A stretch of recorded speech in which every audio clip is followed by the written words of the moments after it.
Connu pour son savoir-faire à la française, Romans-sur-Isère abrite les plus grands chausseurs du monde entier et rayonne pour ses secrets de fabrication. Une visite princière qui a donc tout naturellement débuté au Musée international de la chaussure, où le souverain fut accueilli par le maire de la commune, Marie-Hélène Toraval. C'est déjà une ville qui s'est mobilisée pour recevoir un prince.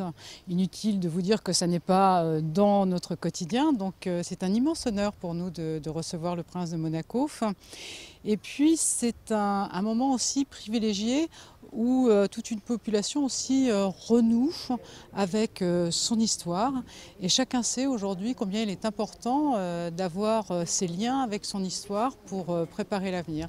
Donc je pense que ce lien qui nous unit, qu'on a déjà démontré et illustré au mois de juin dernier lorsque le prince nous a invités à Monaco. Je m'y suis déplacée personnellement, accompagnée d'artisans et faiseurs locaux qui vont garder des produits de tradition ou des savoir-faire issus de nos traditions et du folklore. C'était un moment aussi émouvant qui montre aussi d'une certaine manière qu'on peut s'inspirer du passé et s'inscrire dans le modernisme. Et je pense aussi que c'est le défi des familles princières aussi aujourd'hui.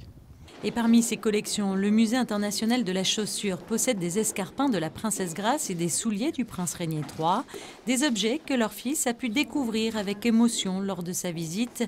L'occasion aussi pour le souverain de remettre l'une de ses paires de bottes, des chaussures qui viendront compléter les collections exceptionnelles du musée et qui ont une valeur sentimentale pour le prince car elles racontent une histoire, celle de l'expédition au pôle Nord en 2006, durant laquelle le souverain et 7 autres personnes ont parcouru près de 150 km sur la banquise pour attirer l'attention du public sur le réchauffement climatique. Cette expédition d'avril 2006 au pôle Nord, avec 7 autres personnes que j'ai eu la grande joie de faire, eh bien, c'était aussi pour voir de manière personnelle les changements qui étaient déjà en cours dans l'océan Arctique et au plus près du pôle Nord. Et déjà à cette époque-là, il y avait des signes avant-coureurs qui n'étaient pas très encourageants quant au changement climatique, quant au changement d'habitude